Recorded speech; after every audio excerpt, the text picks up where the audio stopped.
everyone, welcome to another Brain Dojo video. Now, as you know, the idea of these little video excerpts to help you to have a think about your life and see whether you could make it a happier life, a more simple life, a more straightforward life, or just have more fun. So these are just ideas, really. I'm just trying to be as helpful as I can.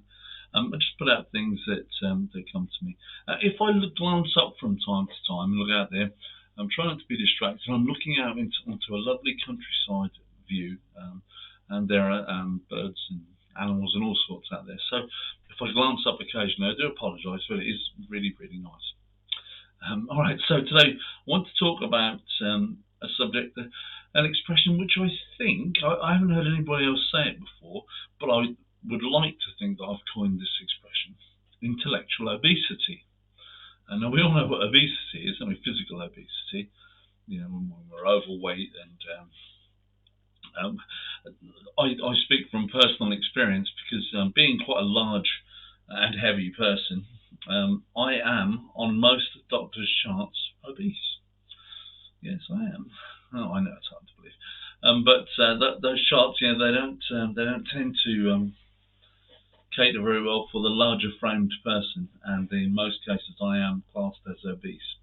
So that's physical obesity, and we all know what that represents, don't we? We know that it sort of represents, I don't know, being, I don't want to say necessarily lazy, but inactive, certainly inactive. I can't imagine people who are obese, although I should in theory be able to say, because I am, but I should be able to say what they're like, but what it's like to be obese. But I think, I imagine it's very hard to feel motivated to do anything, because you've allowed, or something has happened to push you into a situation of physical obesity. Now, the last thing I want to do is be judgmental of anyone. I don't want to say, if anyone's obese, it's their own fault and whatever.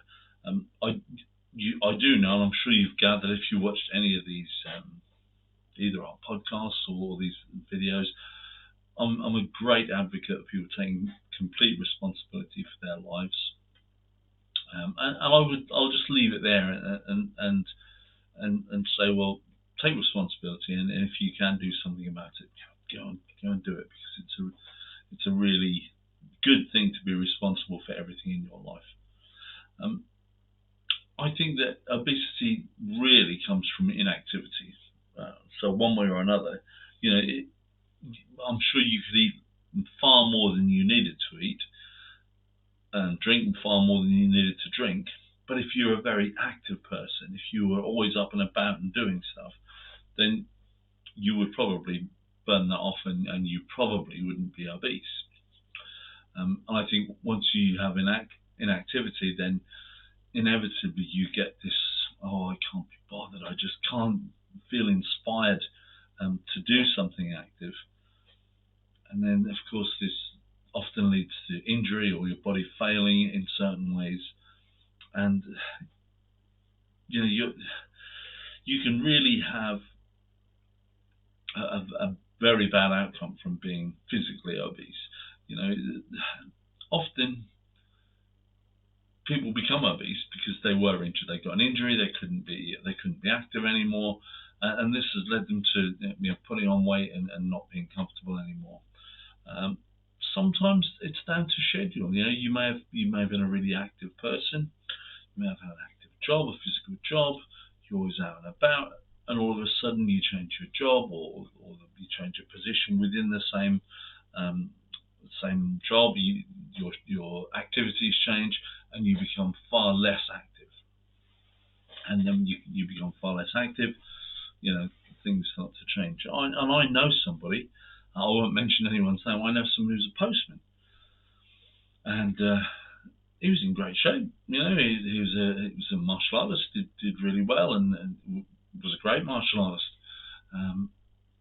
And I hadn't seen him for a few months, probably. I saw him again, and he put on a huge amount of weight.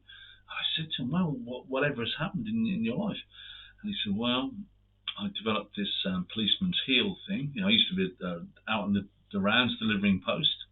I developed this policeman's heel. I couldn't walk with any comfort. It was so painful. So very kindly, the post office changed me to a different role. And now look at me, I'm huge. I used to walk maybe 5 or 6 miles a day, maybe more than that, and now I don't. But I still eat the same. I still consume the same, and this is how it's happened. And I understand that. I certainly don't want to be judgmental about it. Physical obesity really. You're looking at, well, clearly you're overweight. This is going to affect your blood pressure. Your joints are all going to suffer. They're going to struggle.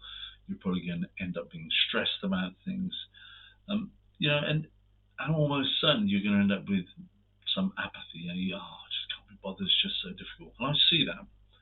But what I want you to think about is this intellectual obesity. I think that we are very similar intellectually to how we are physically. If we don't think, if we're lazy about our thoughts, if we don't explore things, if we don't challenge ourselves, it's so easy to become intellectually obese. Our body stops being able to do the things that it used to be able to do, or even becomes unable to do the things that it could do if you tested it. Our brains are designed to be challenged. And I know not everyone is an academic. Not everyone wants to be challenged.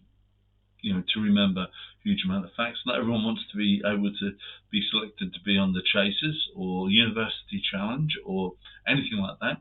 And that's cool. But we can all challenge ourselves intellectually in some way. And it is important. We will become intellectually obese if we stop challenging ourselves and stop using our brains to try and think and work out things for ourselves. This does relate back to a previous episode of these broadcasts that I've done, which talks about outsourcing your thoughts. Where all of a sudden, rather than thinking for yourself, you'll just adopt somebody else's opinion or somebody else's thoughts on a subject. And that is certainly one aspect of intellectual obesity, but it's not the only aspect. We have these amazing things in our skulls, that are just capable of great things, and we almost owe it to ourselves to keep those great things active. We owe it to ourselves to challenge our brains, to keep them healthy. My father died, unfortunately. I don't know if you can actually say he died of dementia, died of Alzheimer's, but it certainly seemed to me as though he did. He just gradually switched off.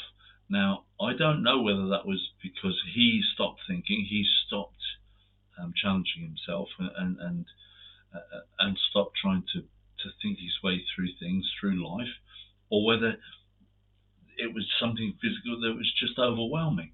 And of course, I can't know that unless I was inside his body at the time. So it's something that I'm aware of, and I think, wow, I've got to make sure that I stay intellectually stimulated. And I don't, I'm not crazy about it. I don't, spend all my time trying to learn this and learn that and whatever. But what I do, I often say do in these episodes. Anyway, what I do is to think of ways where I have to think, where I have to really challenge myself, and even though I consider something that may never come to fruition, I think about, if I was doing this, how would I do that? How would I do it? Because it does challenge me, and it makes me explore parts of my brain. And often, we all use the fantastic resource of Mr. Google, don't we? And I don't think there's anything wrong with that. If you are interested in something and you Google it, you find out about it, is it being lazy? Well, no, not really. You are sourcing some material that is expanding your intellectual ability. And I think that's a really good a really good thing. Um, I think the key to this intellectual obesity is that we don't notice. We slip into habits. A thing that we used to make a decision about, a thing that used to take some of our thoughts and some of our time, some of our intellectual capacity, maybe stops, and we don't even notice. We think, okay, well, that's a bit easier. I don't have to worry about that anymore. And of course, the most obvious thing here is retirement. People retire, and maybe they've had a challenging job or a job where they had to think all the time, and then all of a sudden they don't have this job anymore, and they don't have to think, and nothing challenges them intellectually, and the only thing that they have to do every day is their routine. Well, routines are the things that we all put in place so that we don't have to think. And I love routines as well. And I think I've done one of these podcasts, video casts, whatever they are. I think I've done one of those on routine, and I love routine. It's so helpful.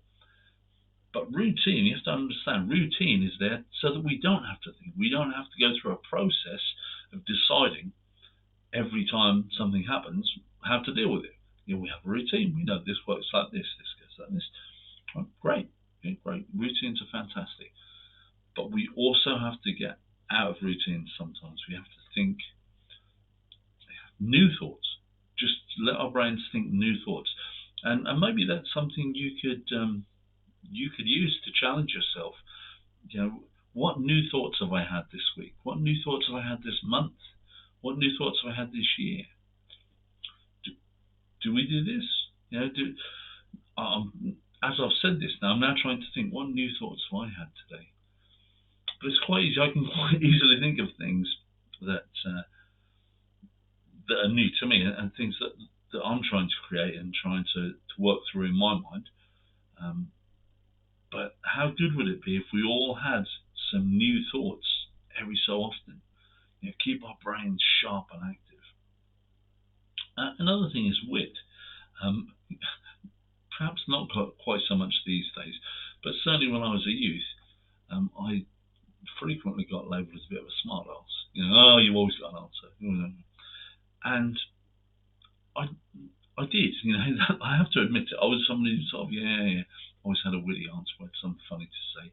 Always the clown of the class. It said on my school report lots of times.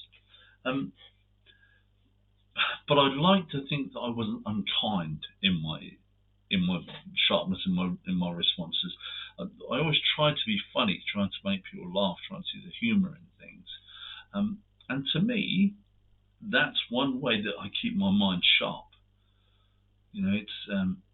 I've done the same thing that we all do sometimes. 2 days later, you think, if only I thought to say that would have been funny. That would have made everyone chuckle. But you didn't think at the time. So, unlucky. But sometimes you do say those funny things at the time. And, I think one of the things that is most humorous when that happens is that it happens quickly. And you think, that was good, that was sharp. And having that ability and trying to develop that ability will keep your mind sharper than if you don't have it. So all I can do is encourage you to do everything you can to avoid intellectual obesity. All right, good. Well, I hope you've enjoyed this broadcast, and I hope you found it interesting, and I'd love to hear your comments. All right, speak soon.